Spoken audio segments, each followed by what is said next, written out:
이재명 대통령이 한미 정상회담을 앞두고 기내에서 깜짝 기자간담회를 가졌습니다.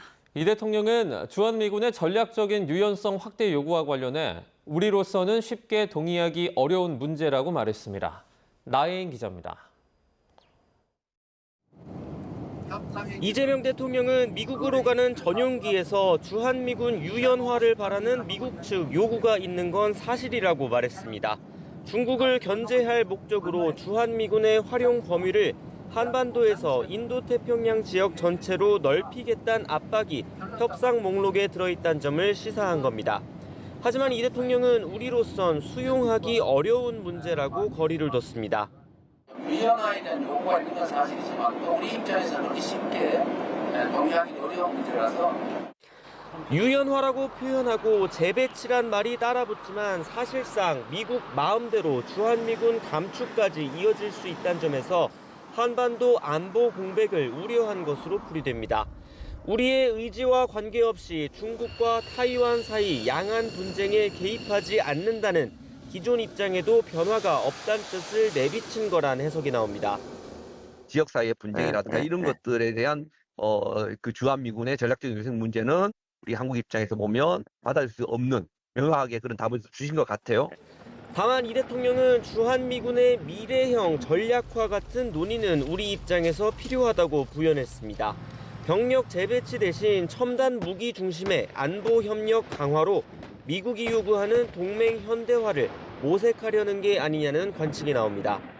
주한미군을 재배치하지 않으면서도 첨단 무기 중심의 한미 안보 협력 구조를 통해서 동북아에서의 억제력을 최대한 강화해 나가려고 하는 북핵 대응과 중국과의 관계를 모두 고려해야 하는 상황에서 트럼프 대통령이 내밀 안보 청구서에 뭘 주고 뭘 받아낼지 관심이 집중되고 있습니다. YTN 나혜인입니다. 또 이재명 대통령은 현재 남북 관계가 대화 분위기가 조성됐던 지난 2018년보다 훨씬 나쁘다고 진단했습니다. 상황이 악화한 만큼 대화와 소통이 더 필요하다는 취지의 언급도 했는데요. 직접 들어보시죠. 2018년 상황과 구조는 좀 비슷해 보일 수 있는데 제가 보기엔 객관적으로는 전혀 비슷하지 않습니다. 훨씬 더 매우 깊어졌고 적대감도 매우 커졌고 또 북한의 핵무기 또는 미사일 개발 정도도 그때와 비교할 수 없을 정도. 또 주변국 관계도 많이 나빠졌죠. 그러나 문제 해결의 방향과 목표는 똑같죠. 예를 들면 한반도 비핵화 또는 한반도의 평화와 안정을 위한 대화, 소통, 협력의 필요성. 트럼프 대통령의 관세로 우리 기업의 타격이 커지면서 한미 정상회담에서 풀 과제가 한둘이 아닙니다. 특히 반도체와 자동차는 대미 투자를 명분으로 시간을 벌고 철강은 쿼터나 품목 예외 조치를 요청할 필요성이 제기되고 있습니다. 뉴욕에서 이승윤 특파원입니다. 한미 정상회담에서 가장 조치가 절실한 산업은 올해 3월에 25%, 6월엔 50%까지 관세가 올라 대미 수출길이 사실상 막힌 철강입니다. 경쟁사인 일본제철이 141억 달러를 들여 미국 내 고로와 전기로를 보유한 US 스틸을 인수하면서 포스코와 현대제철은 더 불리해졌습니다. 한미 정상회담에서 한국산 철강 쿼터나 품목 예외 조치를 요구할 필요가 있습니다. 앞서 2018년 한국은 트럼프 일기 때 연간 263만 톤의 면세 쿼터를 확보해 올해 1분기까지 해당 쿼터 안에서 무관세로 철강을 수출해왔기 때문입니다.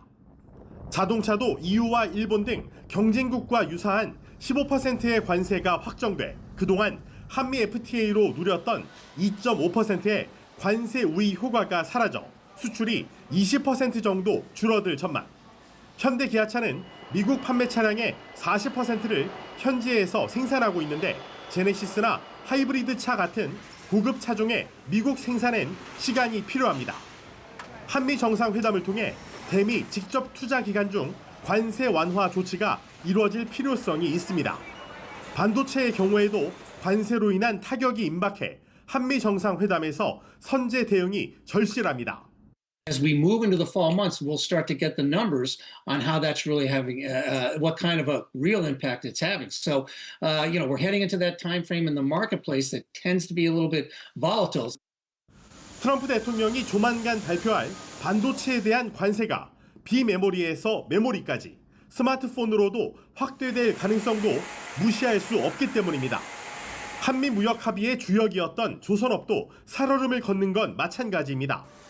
대미 협상에서 조선업을 지렛대로 한국이 유리한 고지를 차지했지만 미국은 일본에도 똑같은 조선업 협력 요청을 한 것으로 알려졌습니다. 따라서 한미 정상회담에서 미국의 조선업 재건 기간에 일본을 제치고 군함 건조와 수리를 한국에 위탁하도록 합의를 이끌어내는 게 시급한 과제로 떠올랐습니다. 뉴욕에서 YTN 이승윤입니다.